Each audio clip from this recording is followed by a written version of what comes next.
संकल्प भी क्यों लिया था उसकी आपको जानकारियां शायद अखबारों में हुई होंगी। जब ये सीट खाली हुई तो 4 महीने पहले मैं एक बार आया था, कुछ गांव में गया था। वहां एक आदमी ने कहा कि हमारे तो अब एमएलए नहीं है कोई भी। मैंने कहा सुनो, किसी भी कारण से कभी भी कोई सीट जब खाली हो जाती है तो आप उस सीट को मत मानना कि वहां कोई एमएलए नहीं है। लीडर ऑफ द हाउस, सदन का नेता इस नाते से मैं आज से आपका एमएलए हूं, ये मैंने उनको कहा था। और उसके बाद लगातार सब 54 के 54 गांव में, 66 की 66 पंचायतों में हमने अपने कार्यकर्ताओं को, जेजेपी के कार्यकर्ताओं को भेज करके वहां के जितने काम है सब मंगवाए। अच्छी बड़ी संख्या में काम हमको मिले और उन कामों के लिए इन 4 महीने का पूरा उपयोग किया।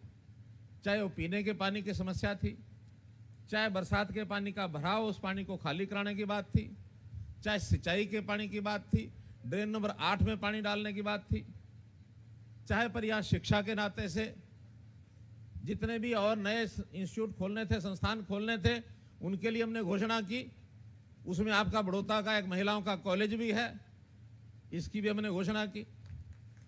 बुटाना का जनता कॉलेज, उसको यूनिवर्सिटी में बदला जाए। बात तो ये बहुत सालों से चल रही थी, लेकिन संयोग से बुटाना के लोग आए कि हमारी ये मांग है। हमने कहा मंजूर ये भी, क्योंकि हमने शिक्षा के अंदर सारे प्रदेश में पिछले 5 सालों में, 6 सालों में बहुत काम किए हैं। महिला शिक्षा में तो बहुत ही किए हैं। हमने अपने आने के बाद 48 महिला कॉलेज हरियाणा में बनाए हैं, जो कांग्रेस के पिछले शासन में 48 साल हरियाणा बनने के बाद वो 48 ही बने थे, उतने ही हमने 6 साल में बना दिए, उतने ही 6 साल में बनाए। तो ये 4 महीने में हम इतना काम कर सकते हैं। आपकी पंचायतों में लाखों रुपया, करोड़ों रुपया जो काम उन्होंने बताया वो हमने भेजा है। कुछ पंचायतें खर्च नहीं कर पाई हैं क्योंकि आचार संहिता लग गई। हमने कहा कोई नहीं, 11 तारीख के बाद तो खर्च कर ही लोगे, तो इसलिए उनको भरपूर पैसा भेजा है। 4 महीने में जब इतना काम किया है, ये आपको हमारी जो काम करने की पद्धति, तरीका, हमारा संकल्प, हम जो कहते हैं वो करते हैं, और जो कभी न कर सके कभी कहते भी नहीं हैं। बहुत लोग आते हैं शिकायत लेके कि मनोहर लाल जी राजनीतिक आदमी है, जो कोई आए सबकी हाँ कर दिया करो। मैं कहा बिल्कुल नहीं, मैं वैसा राजनीतिक आदमी नहीं हूं जैसे झूठे वायदे पिछली सरकारें कांग्रेस की करती रही हैं। हम पहले हिसाब किताब लगा लेते हैं, डिपार्टमेंट से पूछ लेते हैं भाई ये काम होने वाला है कि नहीं है। जब वो कहते हैं हाँ हो सकता है, इतना खर्चा आएगा, खर्चे की चिंता मत करो, खर्चे का प्रबंध हम करेंगे। संयोग से मैं मुख्यमंत्री के साथ साथ फाइनेंस मिनिस्टर, वित्त मंत्री भी हूं, इसलिए आज कहीं भी कोई पैसा लगाना होता तो मुझे किसी को पूछना नहीं पड़ता है। 165 करोड़ रुपया 4 महीने में, पिछले 6 साल में तो सैकड़ों करोड़ रुपया आया ही आया है, इस 4 महीने में 165 करोड़ रुपया इस विधानसभा में लगाया है। तो मित्रों, मैं आपसे वायदा करता हूं कि जब योगेश्वर भाई जब ये विधायक बनेंगे, चैन से नहीं बैठेंगे।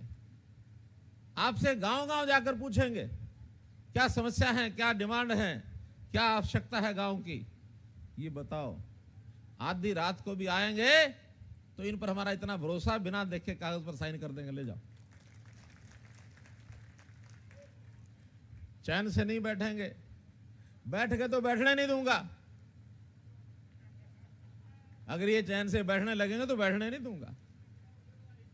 मैं एक ओएसडी अपना स्पेशल लगा दूंगा कि भाई बड़ौदा के जितने काम हैं योगेश्वर को पकड़ जाके लेके आ, सारे लेके आ। आखिर काम करने की मनस्थिति, हमने हरियाणा में भी ऐसे ही काम किए हैं। इस समय हमारा बजट पहले से अपेक्षा बहुत बड़ा हो गया है, और संयोग से हमने बड़े सिस्टम से काम किया, भ्रष्टाचार को दूर किया। इसमें से भ्रष्टाचार में बहुत पैसा लीक हो जाता था, कम से कम 30-40% पैसा तो चला ही जाता था। हमने चाहे वो रजिस्ट्रियों के मामले हो, चाहे वो कमेटियों के मामले हो, पंचायतों के मामले हो, और कोई भी काम हो, उसके सारे सिस्टम जो पहले कमीशनें जाती थी, कमीशनें सब की सब कटवा दी, हमने बंद करवा दी। सारी बंद हो गई होंगी ऐसी मेरी कोई गारंटी नहीं है, अभी हम लगे हुए हैं। पिछले दिनों में ट्रांसपोर्ट में हमने देखा आरटीए ऑफिस के अंदर गड़बड़ें चल रही हैं। सारे आरटीए ऑफिस के अफसर बदल दिए, कर्मचारी बदल दिए, सब बदल दिए, सारे बदल दिए कि इनका एक बार नेटवर्क टूटना चाहिए, और निगरानी पर आदमी लगा दिए, अलग से डिस्ट्रिक्ट ट्रांसपोर्ट ऑफिसर लगा दिए। अब आरटीए जो है अलग डिस्ट्रिक्ट ट्रांसपोर्ट ऑफिसर के नाते काम करेंगे। इससे पहले जब पता लगा तहसीलों में भ्रष्टाचार हो रहा है, उसके सॉफ्टवेयर को ठीक करने के लिए उनका 1 महीना लगेगा। हमने सब रजिस्ट्रियां बंद कर दो, पहले इसको ठीक करो। किसानों की कितने ही काम किसानों के लिए हमने किए हैं, चाहे उसके अंदर मुआवजा देने की बात आए। पिछले 6 साल के अंदर 4800 करोड़ रुपया मुआवजा गया है। यहां भी उन्हीं दिनों में मैं एक निजामपुर गांव है, यहां नजदीकी होगा कहीं, वहां मैं खुद हाथों से चेक बांट के गया था। करोड़ों रुपए के चेक दिए थे किसानों के।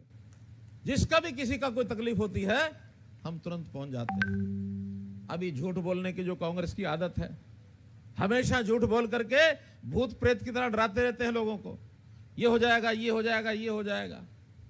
अब वो डरा रहे हैं कि किसानों के 3 बिल इन्होंने बनाए हैं, किसानों के लिए मंडियां खत्म हो जाएंगी, एमएसपी खत्म हो जाएंगे। मैं कहता हूं 1 महीना हो गया प्रोक्योरमेंट होते हुए, आज बाजरा है चाहे धान है, कोई मंडी बंद हुई है? बताइए, कोई मंडी बंद हुई है? एमएसपी कहीं खत्म हुआ है? कहीं नहीं हुआ है। इन 3 बिलों के कारण से तो किसान को एक रास्ता पहले था, उसके 2 रास्ते कर दिए कि भाई अगर पैसा मंडी में ठीक मिले तो मंडी में आ जा, बाहर ठीक मिले तो बाहर चला जा। जहां ज्यादा पैसा मिले वहां जाकर के बेच अपनी चीज को। पहले क्या होता था, मंडी के बाहर बेच नहीं सकता था, और मंडी में खरीदार जिस भाव लेता था उसकी मजबूरी थी। ये जो एमएसपी है, पहले ये मिनिमम सपोर्ट प्राइस नहीं था, इसको मैक्सिमम सपोर्ट प्राइस बना करके और किसानों को बहका दिया कि भाई इतना ही मिलेगा, इससे ज्यादा नहीं मिलेगा। हम क्या कहते हैं, नहीं, बाहर अगर प्राइवेट खरीदने वाला कोई ज्यादा में खरीदना चाहता है, तुझे यहां आने की जरूरत नहीं, जाके वहां बेच दे, हमारी मार्केट फीस नहीं मिलेगी तो कोई बात नहीं, कोई बात नहीं। सरकार का तो बल्कि इसमें घाटा है। हमें 4% की जो कमीशन है 1% कर दी है। 3% घटने से 300 करोड़ रुपया चला गया। कोई बात नहीं, हम कहीं ना कहीं से और से लाएंगे। गांव की सड़क बनानी हम बना देंगे, मंडियां बढ़ानी है बढ़ा देंगे, कोई बजट की कमी नहीं है। लेकिन किसान को घाटा नहीं होना चाहिए, किसान के फायदे के लिए करेंगे। एमएसपी कभी खत्म नहीं होगी, कभी खत्म नहीं होगी। और मैं घोषणा करता हूं इस सभा में, आज बड़ौदा की सभा में, अगर किसी ने एमएसपी खत्म करने की कोशिश की, अरे हो गई बात। अब मंच पर अगर ये करोगे तो फिर हमारे लोग ये छीन भी लेंगे, ये छीनना जब्ती भी करेंगे।